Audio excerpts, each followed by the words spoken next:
جماعت اسلامی والوں کو دے دو، بریلویوں کو دے دو، ان کے ٹرسٹوں کو دے دو، اہل حدیث حضرات کو دے دو، اور بیت السلام اور اسی طرح الخیر ٹرسٹ ہے یہاں بہت سے شیعوں کو 1 روپے نہیں دینا، خبردار، مرتد ہے، رافضی کو 1 روپے بھی نہیں دیں گے، آپ سمجھے؟ امام کی صرف سیرت یہ نہیں ہے کہ عبادت گزار بن جائیں، بلکہ معاشرے میں جو پست لوگ ہیں، غریب لوگ ہیں، مومنین ہیں، مسلمان ہیں، ان کی بھی مدد کریں۔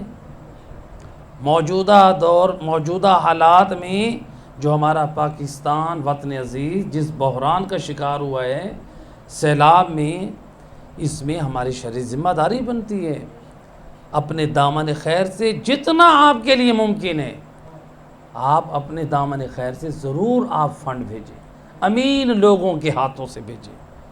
جو ایسی تنظیمیں موجود ہیں الحمدللہ ملتان میں، ملتان سے باہر، آپ ان کے ذریعے سے، کوئی زیادہ نہیں کر سکتا، 50 روپے دے سکتا ہے وہ بھی دے دیں۔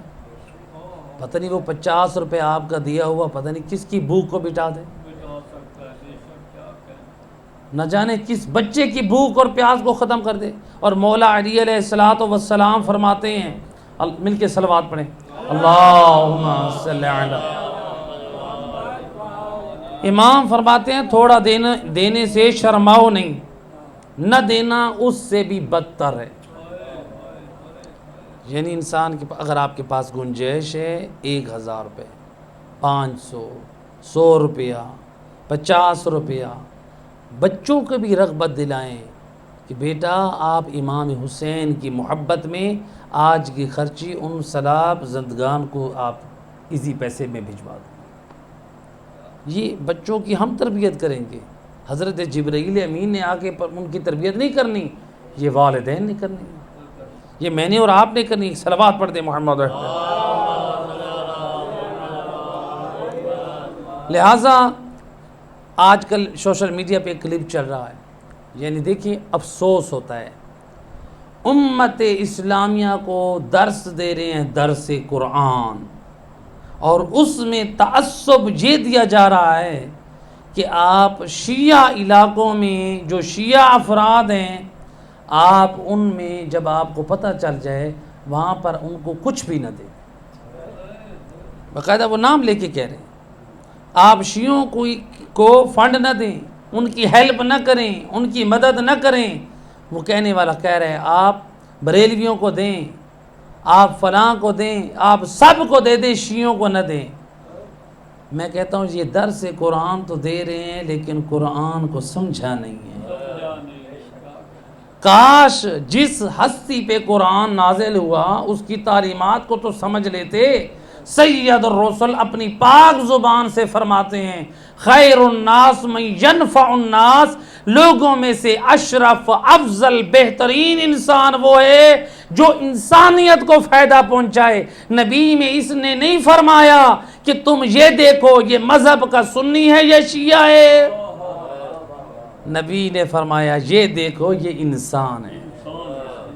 اور الحمدللہ یہ مذہب آل محمد کا یہ تر امتیاز ہے۔ ہمارے تمام علماء فقہا، ہمارے آیت اللہ سیستانی ہوں، راہبر معظم آیت اللہ خامنائی ہوں، ہمارے جتنے فقہا ہیں سب کا یہ فتویٰ ہے، سیلاب زدگان موجودہ حالات میں چاہے اہل سنت ہمارے بھائی ہیں جو ہماری جان ہیں یا شیعہ ہیں جس مسلک سے جو رکھتے ہیں، اہل سنت کے جس مکتب اور فکر سے تعلق رکھتے ہیں، آپ بغیر تعصب کے ہر مسلمان کی مدد کریں۔ اسلام اور قرآن ہمیں محبت کا درس دیتا ہے، یہ کیا ہم درس قرآن میں تعصب کو لے کر بیٹھ جائیں اور ہم کہیں کہ یہ شیعہ مسلک سے تعلق رکھتے ہیں، اگر یہ سیلاب کی وجہ سے یہ برباد ہو رہے ہیں تو ان کو کچھ نہ دیں۔ میں اپنی ذمہ داری سے کہہ رہا ہوں، ہمیں حسین ابن علی، ہمیں علی اور اولاد علی نے جو پاک سیرت دی ہے، آپ یہ نہ دیکھیں یہ کس مکتب سے ہے، آپ یہ دیکھیں یہ انسان ہے، حضرت آدم کی اولاد ہے، وہ جس مذہب سے بھی تعلق رکھتا ہے اپنی انسانیت کے رشتے کو نہ بھولیں اور اپنے ایمان کو سامنے اور اسلام کو سامنے رکھتے ہوئے مسلمانوں کی بھی بڑھ چڑھ کر مدد کریں، مومنین کے بھی خدمت گزار بنے اور اپنے وطن عزیز سے محبت رکھتے ہوئے ہر شہری جو مشکل میں گرفتار ہے اس کی مدد کرے۔ ایک صلوات پڑھ دے محمد و صلی اللہ علیہ۔ لہٰذا اہل بیت نے ہمیں پاک سیرت دی ہے، جہاں وہ عبادت گزار وہاں اعمال صالح کرنے والے بھی۔ لہٰذا آخری ایک روایت ہے، حضرت موسیٰ علیہ السلام نے اللہ کی بارگاہ میں التجا کی، بار الہ جنت میں میرا کیا مقام ہے؟ آواز قدرت آئی، موسیٰ جنت میں مکان دیکھنا چاہتے ہو؟ یہ بتاؤ تو نے میرے لیے پہلے کیا کیا ہے، پہلے یہ بتاؤ۔ میں جنت میں تمہارا محل اور مقام بتاتا ہوں، پہلے تم یہ بتاؤ تم نے میرے لیے کیا کیا ہے۔ حضرت موسیٰ کہتے ہیں بار الہ سجدت لکا، میں نے تیرے لیے سجدے کی، ورکعت لکا، اے بار الہ میں نے تیرے لیے رکوع کی، تیری مناجات کی، تیری عبادت کی، تیری بندگی کی۔ آواز قدرت آئی، موسیٰ یہ تو نے سب کچھ اپنے لیے کیا، یہ میرے لیے نہیں کیا، یہ اپنے لیے کیا ہے، اپنی آخرت کے لیے کیا ہے۔ یہ تو واجب ہے، نماز واجب ہے یہ نہیں، یہ ہم اپنے لیے کر رہے ہیں۔ حضرت موسیٰ کہتے ہیں بار الہ پھر تو بتا تیرے لیے کیا ہے۔ آواز قدرت آئی، اے موسیٰ جو کسی پیاسے کو پانی پلائے یہ میرے لیے، یہ کسی بھوکے کو کھانا کھلائے یہ میرے لیے، ضرورت مند کو لباس پہنائے یہ میرے لیے، بے گھر شخص کو سہارا دے یہ میرے لیے ہے۔ اس موجودہ حالات میں جو پاکستان کے حالات ہیں، جو مسلمان، جو پاکستانی شہری جو مصیبت میں گرفتار ہیں، بے گھر ہو چکے ہیں، لوگوں کی عفتیں عزتیں غیر محفوظ ہیں، جن کا سب کچھ برباد ہو چکا ہے، اس وقت وہ ہمارے سہارے کی ضرورت ہے ان کے۔ ہم سے جتنا ممکن ہو سکے ہم یہ دیکھیں یہ رسول اللہ کے کلمہ پڑھنے والے ہیں، یہ قرآن پر ایمان رکھنے والے ہیں۔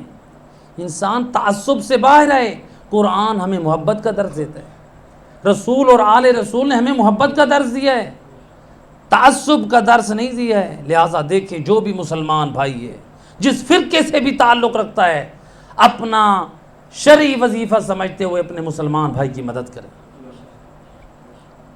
لہٰذا اپنے وطن عزیز سے محبت کرتے ہوئے، اپنے ہم وطنوں سے محبت کرتے ہوئے جتنا ہو سکتا ہے ان کی مدد کریں۔